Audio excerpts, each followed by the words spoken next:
नमस्कार। मैं आपका अपना राधाकृष्ण यादव भोजन पाठशाला में आपका हार्दिक स्वागत करता हूं, वंदन करता हूं, अभिनंदन करता हूं। साथियों, आज आप सबके बीच एक ऐसी शख्सियत को लेकर के आया हूं, एक ऐसे महान क्रांतिकारी नायक की बात को आपके सामने रखना चाहता हूं। बात को शुरू करने से पहले कुछ पंक्तियां आपके सामने प्रस्तुत करूंगा। कस ली है कमर अब तो कुछ करके दिखाएंगे, कस ली है कमर अब कुछ करके दिखाएंगे, आजाद ही हो लेंगे या सर कटा देंगे, आजाद ही हो लेंगे या सर कटा देंगे, हटने को नहीं पीछे, हटने को नहीं पीछे, डटकर कभी जुल्मों से तुम हाथ उठाओगे, हम पैर अड़ा देंगे। ये पंक्तियां क्रांतिकारी साथी, आदर्श नायक, अल्पसंख्यक समाज से आने वाले योद्धा, देश की आजादी को एक नई दिशा देने वाले अशफाक उल्लाह खां की थी। अशफाक उल्लाह खां को कौन ही भूल सकता है साथियों। क्रांति की जब बात आती है तो अशफाक उल्लाह खां, राम प्रसाद बिस्मिल, इन सभी चंद्रशेखर आजाद, भगत सिंह, इन सभी साथियों को कौन भूल सकता है। उन्हीं में से एक अल्पसंख्यक समाज से आने वाले साथी अशफाक उल्लाह थे, जिनकी आज जन्म जयंती है।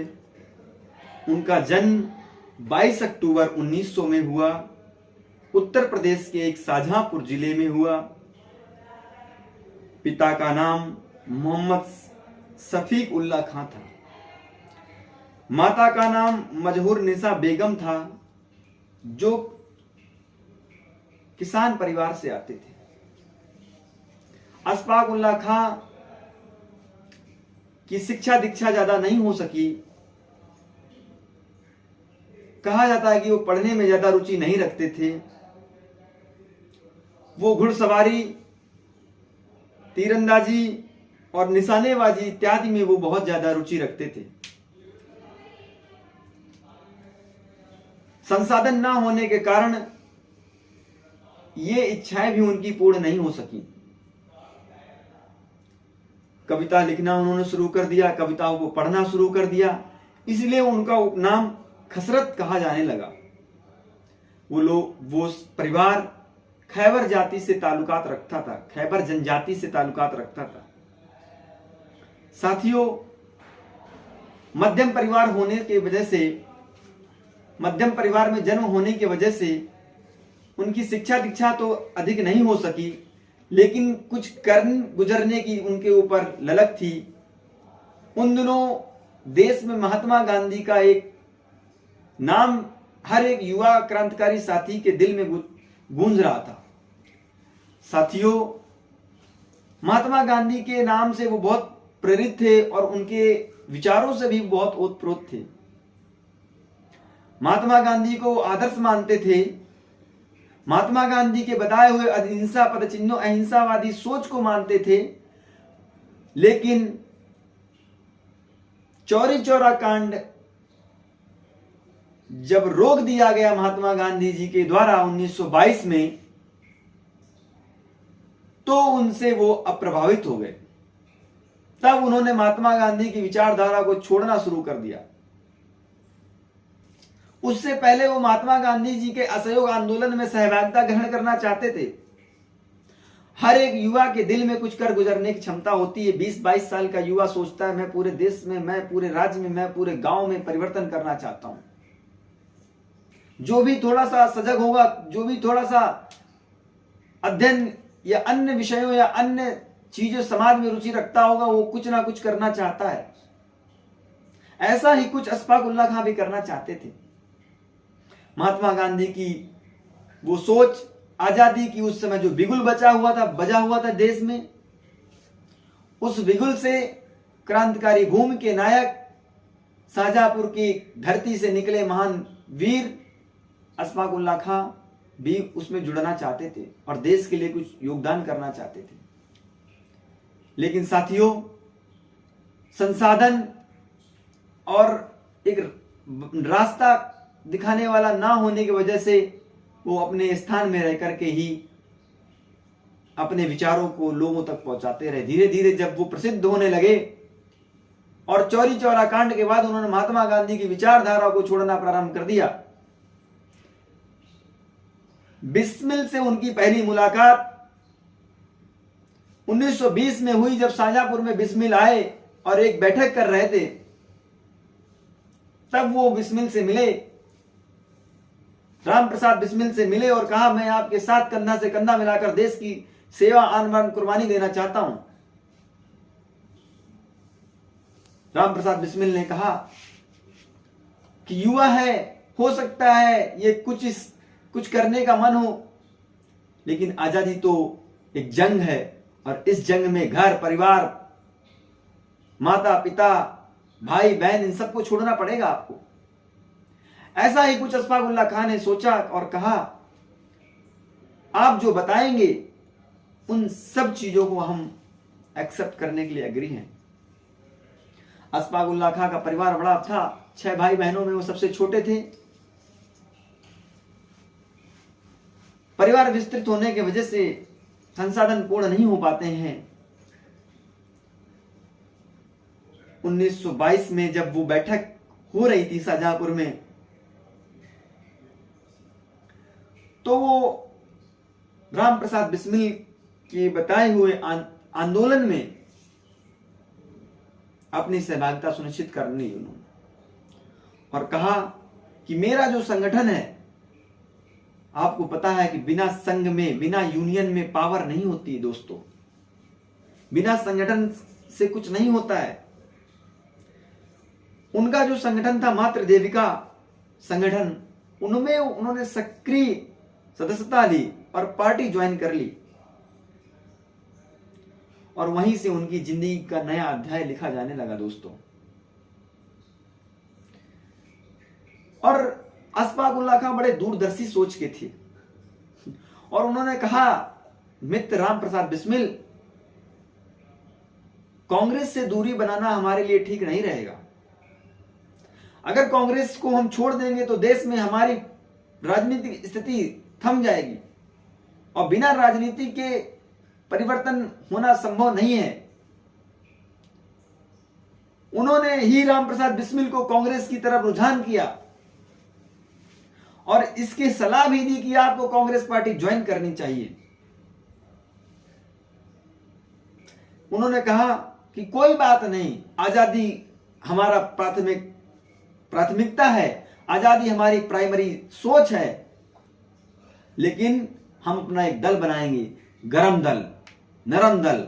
2 दलों में डिवाइडेशन जब हुआ, उसी की सोच थी, गरम दल की सोच थी अशफाक उल्लाह खान। उन्होंने कहा कि बिस्मिल जी, राजनीति देश की दिशा और दशा तय करती है, इसलिए हमें कांग्रेस से दूरी नहीं बनानी चाहिए।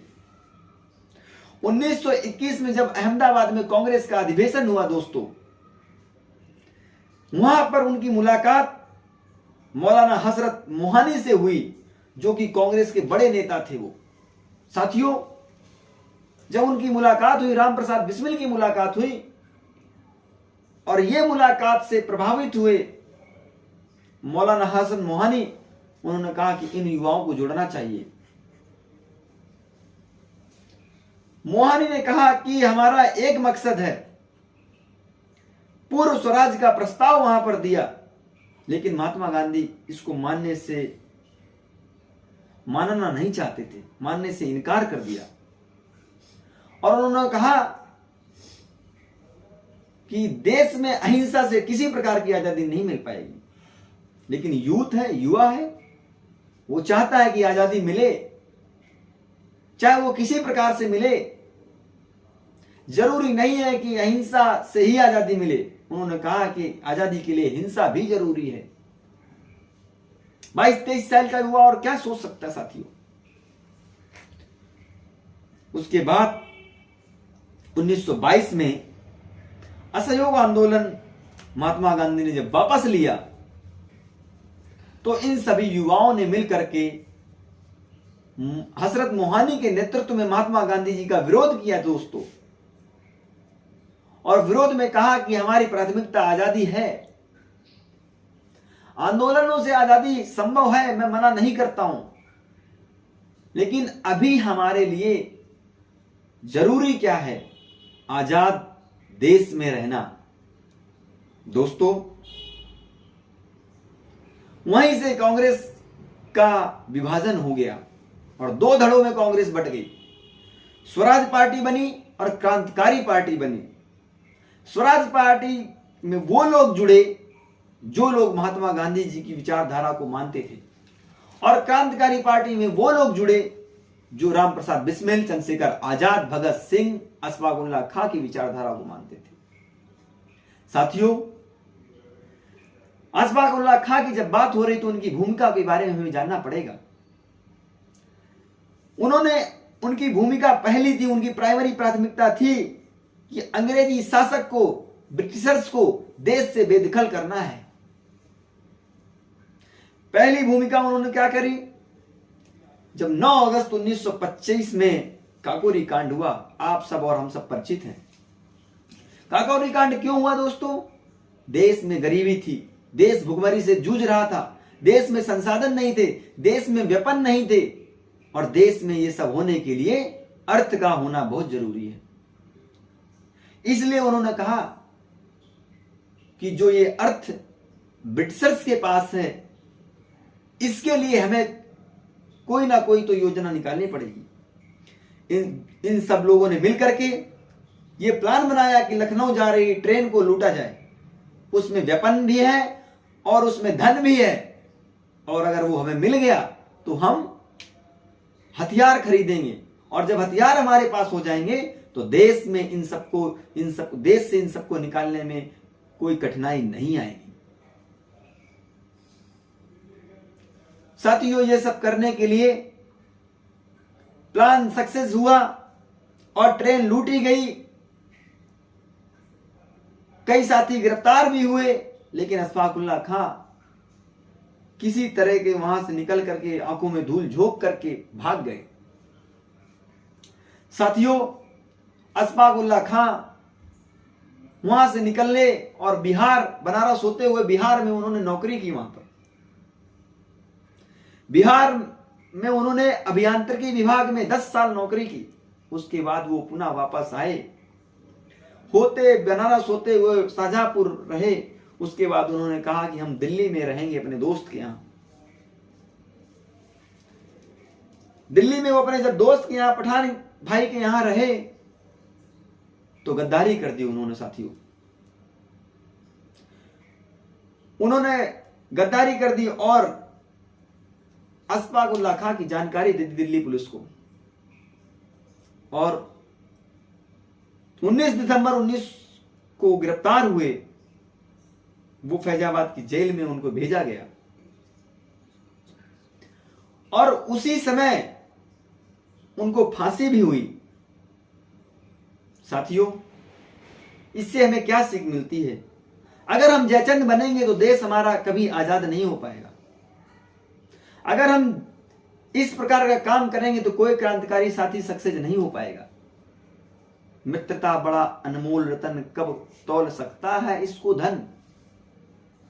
साथियों, गद्दारी अगर की है तो हमें कहीं ना कहीं भुगतना पड़ा है, चाहे वो पृथ्वीराज की शहादत हो, जयचंद का मोहम्मद गोरी को सपोर्ट हो, ऐसा ही कुछ अशफाक उल्लाह खां के साथ हुआ। साथियों, प्रिय दोस्त ने पुलिस को इंफॉर्मेशन दे दी, बता दिया, उसके बाद उनकी गिरफ्तारी हुई, बाद में उनको फांसी की सजा हुई। साथियों,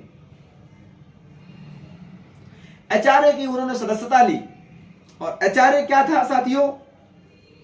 हिंदुस्तान रिपब्लिकन एसोसिएशन था, जो कि चंद्रशेखर आजाद चलाते थे। एक संगठन था, क्रांतिकारियों का संगठन था। इस संगठन ने ब्रिटिश सरकार को हिला दिया, और इसी संगठन के लोगों ने मिलकर के खजाना लूटा था। साथियों, और चंद्रशेखर आजाद ने कहा था कि मैं पकड़ा नहीं जाऊंगा, मैं किसी दूसरे के हाथ से नहीं मरूंगा, आजाद ही आया हूं और आजाद ही जाऊंगा। यह उनके विचार थे। और उन्होंने स्वयं ने इलाहाबाद अल्फ्रेड पार्क में अपने आप को गोली मार ली, लास्ट गोली जब बची दोस्तों। और वो ट्रेन लखनऊ जा रही थी सहारनपुर होते हुए, वहीं पर यह घटना घटी जिसको काकोरी कांड कहा जाता है। उसमें 40 लोग गिरफ्तार हुए। 10 महीनों तक ये मुकदमा चला दोस्तों, 10 महीनों तक मुकदमा चला। और कहा जाता है कि तत्कालीन कांग्रेस के बहुत बड़े नेता जगत नारायण मुल्ला ने सरकारी वकील बनकर के कार्य किया। यहां पर कांग्रेस को कहीं ना कहीं बैकफुट में धकेला गया। और यहीं से बताया जाता है, ऐसा इतिहासकार बताते हैं कि ये अंग्रेजों की तरफ से वकील थे, सरकारी वकील। और जब 1927 में फैसला आया तो 4 लोगों को दोषी पाया गया। राजेंद्र नाथ लाहाड़ी को, राम प्रसाद बिस्मिल को, अशफाकुल्लाह खां को, ठाकुर रोशन सिंह को, इन चारों को फांसी की सजा सुनाई गई दोस्तों। सचिंद्र नाथ सान्याल को काला पानी की सजा सुनाई गई। मनमथ नाथ गुप्त को 14 साल की जेल हुई दोस्तों। योगेश चंद्र चटर्जी, मुकुंदी लाल गोविंद चड़रकर और रामकृष्ण खत्री को 10 साल की सजा सुनाई गई। विष्णु शरण दुलबिस और राज सुरेंद्र चंद्र भट्टाचार्य को 7 साल की सजा हुई साथियों। अशफाकुल्लाह खां के योगदान को आज अगर हम याद करें तो बड़ा विस्तृत रूप से उनका परिचय मिलता है। हमें लगता है, लोग कहते हैं कि मुसलमान भाइयों ने देश में आजादी के लिए कुछ नहीं किया। दोस्तों, ना हिंदू बुरा है, ना मुसलमान बुरा है, कोई समाज बुरा नहीं है, ना कोई वर्ग बुरा है। जो देश के लिए गद्दारी करे वो हर इंसान बुरा है। उन्होंने अपना जो अंतिम गीत कहा अशफाकुल्लाह खां ने, तंग आकर हम भी अनेक जुल्म से बेदाद से हो गए हैं, चल दिए सुए अदम जिंदा दने फैजाबाद से। और आचार्य जब उसी को भगत सिंह जब उस आए और भगत सिंह ने आजाद जी से निवेदन किया कि हम इसको आचार्य को हिंदुस्तान सोशलिस्ट रिपब्लिकन बनाना चाहते हैं। 1924 में इसका गठन हुआ था, कानपुर में इसका गठन हुआ था। राम प्रसाद बिस्मिल, व्योमेश चंद्र चटर्जी, चंद्रशेखर आजाद, सचिन चंद्र सान्याल, ये सब इसके सदस्य थे। और इसकी प्राथमिकता थी कि औपनिवेशिक शासन को कैसे न कैसे खत्म करें और देश को आजाद करें। अशफाकुल्लाह खां आज भी प्रासंगिक हैं। देश में अगर भाईचारा रहेगा तो देश सोने की चिड़िया कहलाएगा। धर्म के नाम पर लोगों में बंटवारा किया जाएगा तो देश ना कभी सोने की चिड़िया कहलाएगा, ना कभी भाईचारा जिंदा रह पाएगा। हम एक थे, ना हिंदू मुसलमान में अगर हम बंटते रहेंगे तो देश जिस प्रकार पाकिस्तान बना है उसी प्रकार अन्य विभागों में बढ़ जाएगा। धर्म अलग हो सकता है, जातियां अलग हो सकती हैं, काले गोरे हो सकते हैं और भी विभेद हो सकते हैं, लेकिन हम लोग इंडियन हैं, भारतवासी हैं। ये हमारे अंदर रहना चाहिए दोस्तों। साथियों, मैं बात खत्म करने से पहले कुछ पंक्तियां कहूंगा। ये पंक्तियां इसलिए कहूंगा कि बड़ी बड़ी अच्छी पंक्तियां हैं। जब फांसी हो रही थी, अशफाकुल्लाह खां और राम प्रसाद बिस्मिल की जब वार्ता हुई तो अशफाकुल्लाह खां ने कहा, दोस्त तुम तो हिंदू धर्म में जन्मे हो, तुम जाकर के ईश्वर से कहोगे कि मुझे तो पुनर्जन्म मिल जाएगा और मुझे पुनर्जन्म देकर के दोबारा से हिंदुस्तान भेज देना। और मैं दोबारा हिंदुस्तान के लिए कुछ करना चाहता हूं। लेकिन मैं तो मुस्लिम संप्रदाय में जन्मा हूं, मेरे यहां तो ना पुनर्जन्म को मानते हैं और ना ऐसी कोई सोच रखते हैं। साथियों, उन्होंने एक बात कही